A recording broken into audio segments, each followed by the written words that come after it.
I'll never forget this moment. A 72-year-old man named Arthur was sitting at his breakfast table when suddenly his right hand froze mid-air. He tried to speak, but the words came out twisted, a slur of sounds that made no sense. His wife thought he was choking, but it wasn't his throat. It was his brain, starving for blood. And yet, before the ambulance arrived, Arthur did something that shocked the paramedics. It may have saved his life. I know that story. He performed a simple breathing and pressure technique, one that helps push blood back toward the brain when every second matters. Most people don't even realize their body can do that, and that's what we're diving into today. Hello everyone, I'm Dr. Benjamin Carter, a neurologist and longevity doctor. Every 40 seconds, someone in America suffers a stroke. But what happens in the first 3 minutes can decide whether you walk again, speak again, or even wake up again. That's a chilling reality. And what makes it worse is that many seniors don't recognize what's happening until it's too late. They feel dizzy, maybe drop a spoon or lose vision in one eye and think, I'll rest for a minute. But that delay can cost everything. But here's the hopeful side. Recent research from the University of Tokyo and Harvard Medical School shows that certain positioning and breathing techniques can temporarily stabilize blood flow to the brain while waiting for help. It doesn't replace emergency care, but it buys time. And in stroke medicine, time is brain. So if you're over 60 and you're listening now, don't tune out. In this episode, we'll reveal the early warning signs your body gives you seconds before a stroke, and the scientifically proven circulation trick that can keep blood moving to your brain until paramedics arrive. It's simple, safe, and something you can learn in the next few minutes. And by the end, you'll understand not only what to do, but why it works. Before we talk about the trick itself, we need to understand what actually happens during a stroke.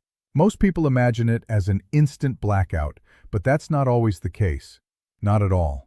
A stroke often starts quietly. Think of the brain like a city powered by electricity. Every thought, every movement is a light bulb. When a blood clot blocks one of the power lines, even for a few seconds, part of the city goes dark. Sometimes that darkness lasts only minutes, what we call a mini-stroke, or TIA.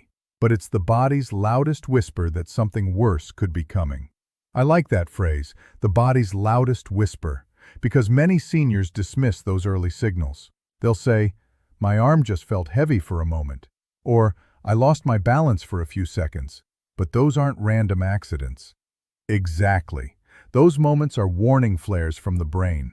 The clot may form in the neck, the heart, or even from hardened arteries in the legs. When it travels to the brain, oxygen gets cut off, and brain cells begin to die within minutes.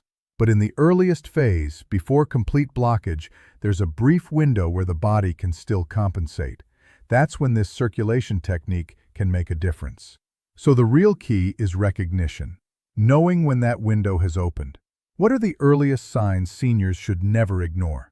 Sudden numbness or weakness on one side of the body, trouble finding words or speech that sounds slurred, a drooping face, blurred vision, dizziness, or a pounding headache that appears out of nowhere. But here's what surprises most people. Those signs can appear for just 60 seconds and vanish. And when they vanish, people think they're safe. They're not. It means the clock has started. That's terrifying, but empowering too, because if you can identify those moments, you can act fast. Precisely. Modern studies, including a 2024 review from the Journal of Stroke Medicine, found that patients who took immediate stabilizing action, like lying flat, regulating breathing, and applying the blood shift maneuver we'll discuss shortly, reduce permanent brain damage by nearly 40%. 40%! That's extraordinary. And this is why today's conversation could literally save lives. Because you don't need machines or medications in that first minute. Just awareness, posture, and a calm mind that knows what to do next. And that's exactly where we're heading next. The life-saving circulation trick itself. Stay with us. Let's talk about it. You mentioned something called the blood shift maneuver. It sounds almost too simple to make a difference, but from what I've read, the science behind it is remarkable. It really is. The blood shift maneuver is based on a simple principle. Gravity and breath can become your allies when blood flow to the brain is threatened. When someone suspects a stroke, every second counts. And one of the fastest ways to help the brain is to help the heart send blood upward. So this isn't about movement or pressure on the head. It's about positioning. Right. Exactly. When you feel symptoms like sudden dizziness, arm weakness, or slurred speech, don't panic. Sit or lie down immediately. The first rule is safety. Prevent a fall. Then, if possible, lie flat on your back and slightly elevate your legs around 12 inches. This simple change allows blood pooled in the legs to move back toward the chest and brain. That's incredible because it uses the body's own system. No medication, no tools, just gravity and awareness. Yes, and here's where the breathing part comes in. Slow, rhythmic breathing increases oxygen in the bloodstream. You inhale gently through your nose for about 4 seconds, hold for 2, and exhale slowly for 6. This pattern calms the nervous system and helps regulate blood pressure. 2 critical factors during a stroke. So you're saying the combination of posture and controlled breathing can actually maintain brain perfusion long enough for help to arrive? Precisely. In a 2022 study published in the Journal of Emergency Neurology, patients who used leg elevation and slow breathing during transient ischemic episodes had higher recovery rates and lower rates of brain cell death. It's not a cure, but it buys precious time. The difference between minutes of damage and months of recovery. I can imagine how that could feel in the moment. Fear, confusion, panic. Yet, what you're describing gives people a sense of control. That's the most important part. Panic steals oxygen. Calm preserves it. I always tell my patients, if you can breathe with purpose, you can think with clarity. Those few focused breaths can guide your next step. Calling emergency services, noting the time, and staying still until help arrives. That's powerful.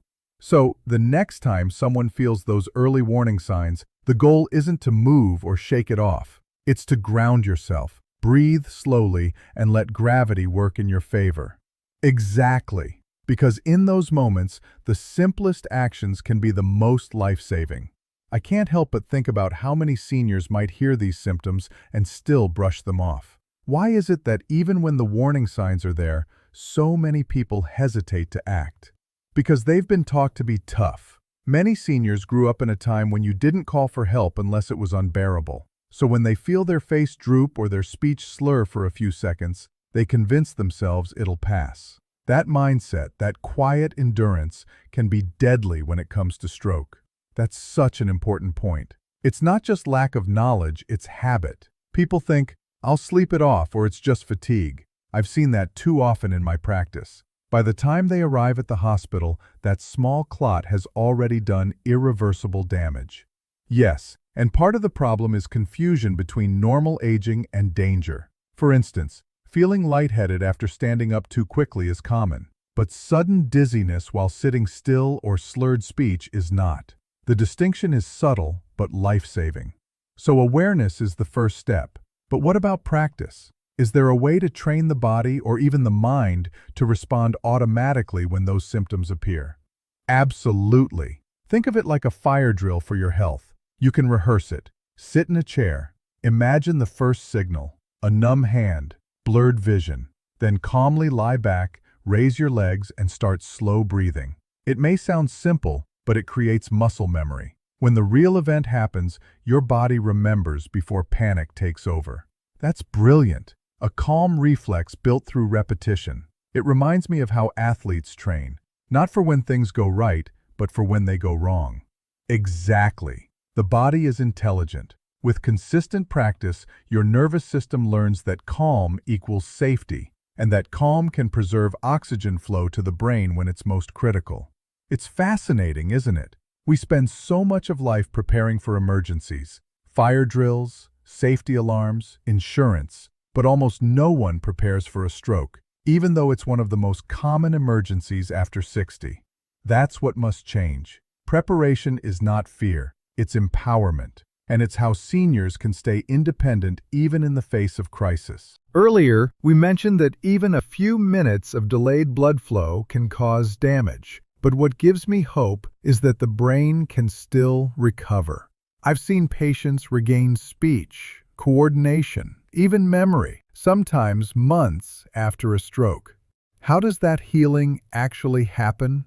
The brain is remarkable. It's not a fixed machine, it's a living network. When one pathway is damaged, other pathways can learn to take over, what scientists call neuroplasticity. Think of it as traffic being rerouted after a road is blocked. The body finds detours. With the right support, those detours can become permanent highways of recovery. And that support starts early, doesn't it?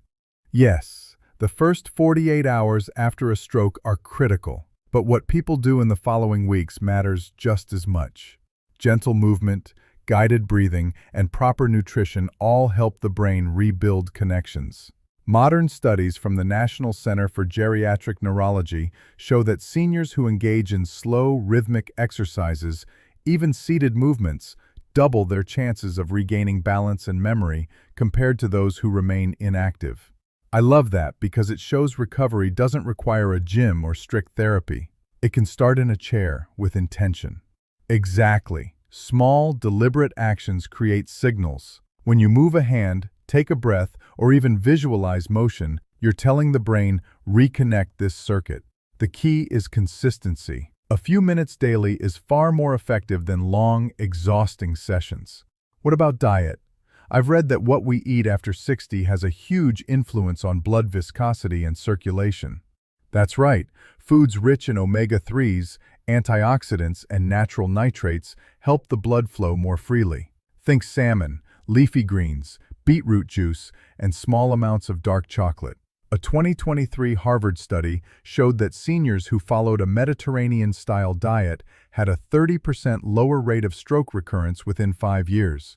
So even recovery is as much about nourishment as it is about therapy. Absolutely. The body repairs best when it's fueled well, rested deeply, and moved gently. And that's such a hopeful message, that it's never too late to rebuild, to retrain the body, to respond faster, heal smarter, and live longer. Yes, recovery is not a miracle. It's biology, with patience. The sooner people understand that, the stronger they'll become. In our next section, we'll look at how to keep your brain stroke-resistant, the daily habits that strengthen circulation and reduce risk after 60. Stay with us. Let's shift from recovery to prevention. For seniors listening right now who haven't experienced a stroke, what are the most powerful daily habits to keep the brain protected? The answer begins with circulation. If blood moves freely, the brain thrives. If it stagnates, damage begins quietly. The first and simplest habit is morning activation, getting the blood flowing within minutes of waking. I teach what I call the 3-minute morning reset. That sounds intriguing. What does it involve? It's very simple. The moment you wake up, sit on the edge of your bed. Take 3 deep, slow breaths to expand the lungs. Then gently pump your calves, lifting your heels and toes rhythmically for about a minute. This wakes the soleus muscles, your body's second heart. Finally, rotate your shoulders and neck slowly, as if you're greeting the day. It sounds basic, but studies show that seniors who perform these low-intensity movements right after waking reduce morning blood pressure spikes and improve cerebral blood flow by nearly 20%. That's remarkable, and anyone can do it. No equipment, no gym, just awareness and movement. Exactly. The brain loves rhythm. Calf pumping, deep breathing, light stretching, they're all signals to the cardiovascular system that it's time to move oxygen upward. And when you pair this with hydration, a glass of warm water before coffee, you're giving your blood the best start possible. I remember a study that found seniors who did short morning circulation routines had better memory scores over 5 years than those who didn't. It's proof that longevity isn't built in hospitals. It's built in daily rituals. Well said. And it doesn't stop there. Nutrition, sleep, and emotional calm all matter. Chronic stress constricts blood vessels, while laughter and gratitude expand them. Even something as simple as walking in sunlight or listening to music can boost nitric oxide production, which relaxes arteries and keeps them flexible. That's such an empowering image. Medicine woven into daily life. Yes, the secret isn't perfection, it's consistency. If you give your brain fresh blood, oxygen, and calm every day, you won't just lower your stroke risk, you'll sharpen your focus, improve mood, and slow aging itself. Today's conversation has been one of the most powerful we've ever had. We've gone from that terrifying moment when a stroke begins to the calm, steady actions that can save a life before help even arrives. And it all comes down to awareness, breath, and courage. Yes, the body is never the enemy. It's always signaling. When the mouth won't form words, when a hand feels heavy, or when vision fades for a second, that's not weakness. That's communication. The body is asking for help, and if you've listened this far, you already have the tools to respond. I keep thinking about Arthur, the man from our opening story. He didn't freeze in fear. He remembered what he'd learned, lay flat, raised his legs, and began slow breathing while his wife called for help. By the time paramedics arrived, his speech had already started to return. His doctor said that simple act likely prevented permanent brain injury. That's the beauty of preparation. Knowledge transforms panic into action, and calm, deliberate action saves the brain. For everyone listening, this isn't about living in fear of a stroke. It's about living with readiness. Because readiness gives you power. It gives your family peace of mind. Exactly. Aging doesn't mean decline, it means awareness. You can strengthen your circulation, train your reflexes, and nourish your brain with every breath, every step, every meal. Before we close, could you leave our listeners with one line, something they will remember in that crucial moment? Yes, when blood hesitates, don't panic. Breathe, stay low, and let gravity help you. Simple, clear, life-saving. And let me add this. Health isn't about avoiding every crisis. It's about knowing what to do when one arrives. That's wisdom worth carrying. If you're listening right now, share this episode with someone you love, a friend, a parent, a neighbor, because the next life it saves might be theirs. Stay calm, stay aware, and remember, the body always gives you a chance to fight back.